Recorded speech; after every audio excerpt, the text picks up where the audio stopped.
हूं Ankita Sharma. Bharat 360 degree news में आपका स्वागत है। 8 नवंबर के इस बुलेटिन में आज के मुख्य समाचार।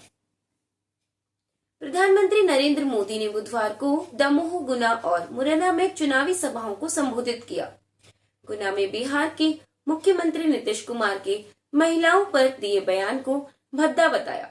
मेरे परिवारजनों, भाजपा का प्रयास सिर्फ सुविधाएं जुटाने का सीमित नहीं है। हम गरीब एससी, एसटी, ओबीसी परिवारों को उनकी शिक्षा और कौशल के लिए भी अवसर दे रहे हैं। कांग्रेस के नेता, उनके लिए तो अपने बेटे बेटियों से आगे कुछ दिखता ही नहीं है। उनको अपने बेटे बेटियों के भविष्य की चिंता होती है। मेरे लिए तो आप सब मेरे परिवारजन है। आपके बेटे का कल्याण वही तो मेरे देश का कल्याण है। आज भी यहाँ एमपी में कांग्रेस में यही खेल चल रहा है।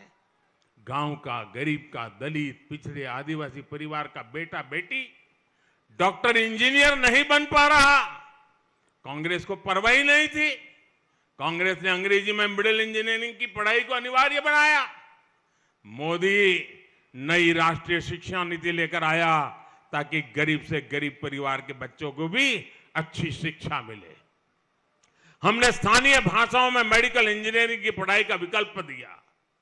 इसमें मध्य प्रदेश की भाजपा सरकार ने बहुत अच्छा काम किया है। लेकिन कांग्रेस की सोच क्या है, ये भी आपको जानना चाहिए। कांग्रेस ने कर्नाटका में सरकार बनाते ही राष्ट्रीय शिक्षा नीति पर रोक लगा दी। वो नहीं चाहती कि गरीब के आगे बढ़ने के रास्ते में भाषा की दीवार खत्म हो। कांग्रेस नहीं चाहती कि गरीब को स्कूल से ही लैब की ट्रेनिंग मिले। कांग्रेस नहीं चाहती कि गरीब के बच्चे भी स्पोर्ट्स और क्रिएटिव फील्ड में आगे आए। यहां मध्य प्रदेश में कांग्रेस को मौका मिला तो उसका हर फैसला गरीब के बच्चों को आगे बढ़ने से रोकने के लिए होगा। इसलिए आपको बहुत सावधान रहने की जरूरत है।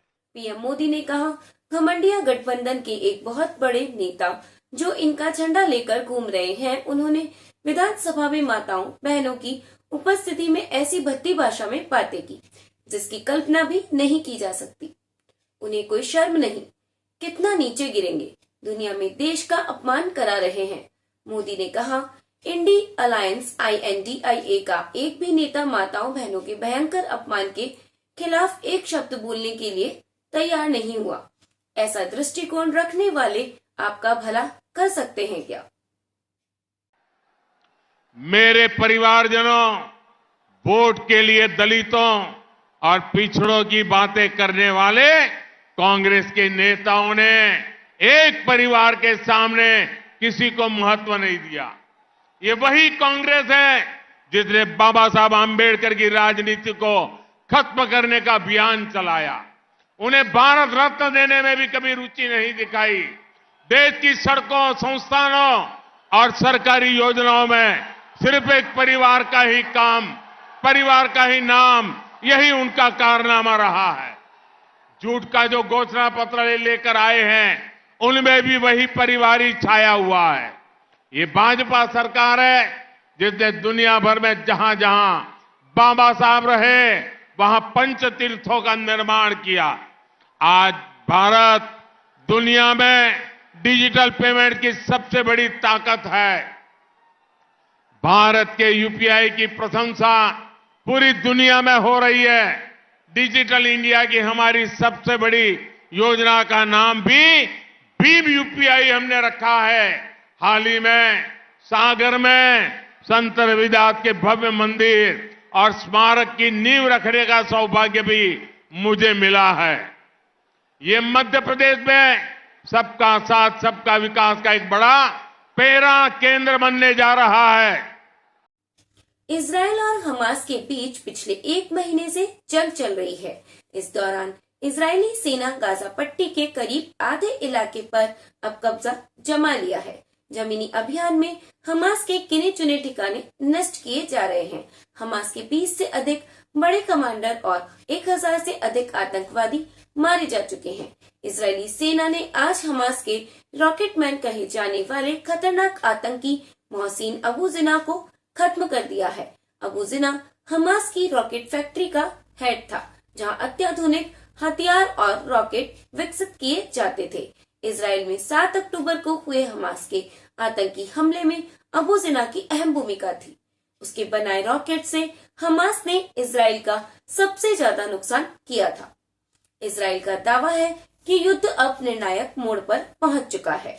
मंगलवार को इसराइल डिफेंस फोर्सेस ने हमास की दीर अल बलाह बटालियन के कमांडर वाल असिफा को मार गिराया था। उसने सेंट्रल कैंप ब्रिगेड के कमांडरों के साथ इसराइल में हुए नरसंहार के दौरान हमास के आतंकवादियों को भेजने में मदद की थी और कई आतंकी वारदातों में शामिल था। उसे साल 1992 से 1998 के बीच इसराइल विरोधी गतिविधियों में शामिल होने की वजह से जेल की सजा मिली थी। इसके साथ ही आईडीएफ ने कई अहम कमांडरों को गाजा में घेर रखा है। अमेरिका ने इसराइल से 3 दिन तक हमले बंद करने की अपील की थी, लेकिन इसे अनसुना करके इजरायली सेना गाजा में हमले जारी रखे हुए है। भारतीय क्रिकेटर शुभमन गिल आईसीसी की वनडे रैंकिंग में दुनिया के नंबर 1 बल्लेबाज बन गए हैं। उन्होंने पाकिस्तान के बाबर आजम को पीछे छोड़कर यह उपलब्धि हासिल की है। बाबर 951 दिन तक नंबर 1 पर रहे। आईसीसी ने बुधवार को ताजा वनडे रैंकिंग जारी की है। गिल 830 अंकों के साथ टॉप पर पहुंचे, वहीं बाबर आजम 824 अंकों के साथ दूसरे स्थान पर हैं।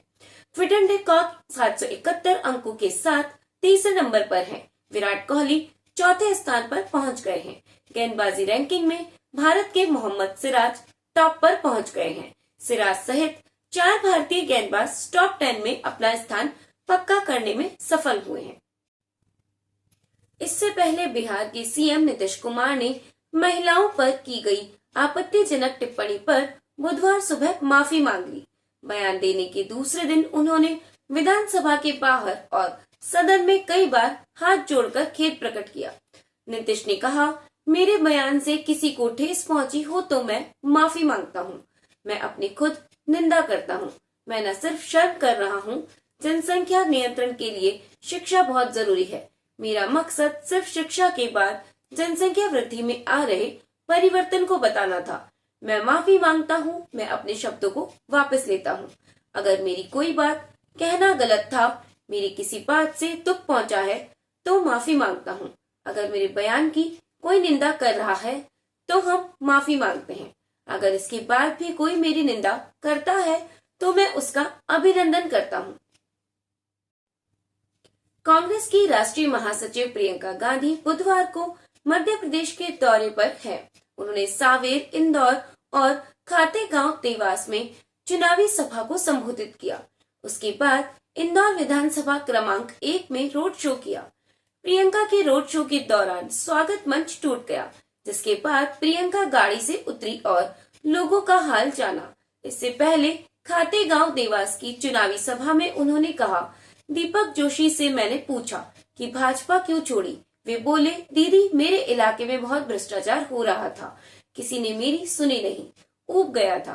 दीपक जोशी मध्य प्रदेश के पूर्व मुख्यमंत्री कैलाश जोशी के बेटे हैं। इसी साल 6 मई को उन्होंने कांग्रेस ज्वाइन की थी। इससे पहले सांवेर में प्रियंका ने बीजेपी की तुलना अहिरावण से की। कहा, अहिरावण ने जिस तरह भगवान राम और लक्ष्मण जी से छल किया, उसी तरह आपके साथ भी कुछ बहरूपियों ने छल किया।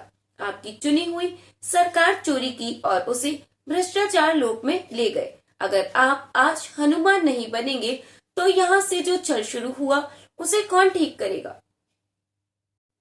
संसद में सवाल पूछने के बदले पैसे लेने के आरोपों का सामना कर रही टीएमसी सांसद महुआ मोइत्रा की जांच अब सीबीआई कर सकती है। भाजपा सांसद निशिकांत दुबे ने इस बात का दावा किया है। निशिकांत दुबे ने बुधवार को एक्स पर लिखा, लोकपाल ने आज मेरे कंप्लेन पर आरोपी सांसद महुआ जी के राष्ट्रीय सुरक्षा को गिरवी रखकर भ्रष्टाचार करने पर सीबीआई इंक्वायरी का आदेश दिया है। इधर निशिकांत दुबे की पोस्ट के 40 मिनट बाद महुआ ने सोशल मीडिया हैंडल पर लिखा, सीबीआई पहले 13,000 करोड़ रुपए के कोयला घोटाले में अडानी पर एफआईआर करे। राज्यसभा सांसद व भाजपा के राष्ट्रीय प्रवक्ता सुधांशु त्रिवेदी ने बुधवार को भाजपा के प्रदेश मीडिया सेंटर पर कांग्रेस की 7 गारंटियों को झूठा बताया। उन्होंने कहा कि इस विधानसभा चुनाव में कांग्रेस सरकार के हटने की पूरी गारंटी है। जो चुनाव नजदीक आने लगे, कांग्रेस अपनी हार को लेकर आशंकित ही नहीं, पूरी तरह आश्वस्त हो गई है। जब किसी को अपनी पराजय नजर आने लगती है तो उसे अपने पाप भी याद आने लगते हैं। इन लोगों का जो इंडी अलायंस बना है, उसमें जेडीयू के मुखिया नीतीश कुमार महिलाओं के प्रति किस प्रकार की घृणित मानसिकता रखते हैं, उससे साफ है कि ये गठबंधन इंक्लूसिव अलायंस नहीं होकर एक्सप्लोसिव अलायंस बन चुका है। विश्व कप के 40वें मैच में इंग्लैंड ने नीदरलैंड को 160 रन से हरा दिया। पुणे की महाराष्ट्र क्रिकेट एसोसिएशन स्टेडियम में इंग्लैंड के कप्तान जॉस बटलर ने टॉस जीतकर पहले बल्लेबाजी का फैसला किया।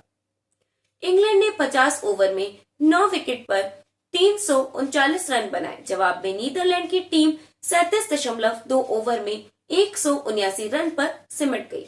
इस हार के साथ ही वह विश्व कप से बाहर होने वाली चौथी टीम बन गई। इससे पहले इंग्लैंड के लिए दिग्गज बल्लेबाज बेन स्टोक्स ने 108 रन बनाए। उन्होंने 84 गेंद की पारी में 6 चौके और 6 छक्के लगाए। स्टोक्स का विश्व कप इतिहास में यह पहला शतक है। डेविड मलान ने 87 और क्रिस वॉक्स ने 51 रन बनाए। नीदरलैंड के लिए बॉस्टी लीडे ने 3 विकेट लिए। नीदरलैंड के लिए तेजा निदामा नूरू ने सबसे ज्यादा नाबाद 41 रन बनाए। कप्तान स्कॉट एडवर्ड्स ने 38 और वेस्ले बरसी ने 37 रन की पारी खेली। साइब्रांड ने 33 और बॉस्टी लीडे ने 10 रन बनाए। इंग्लैंड के लिए मोइन अली और आदिल रशीद ने 3-3 विकेट लिए। डेविड विली को 2 विकेट मिले। इसी के साथ आज के समाचार समाप्त हुए। नमस्कार।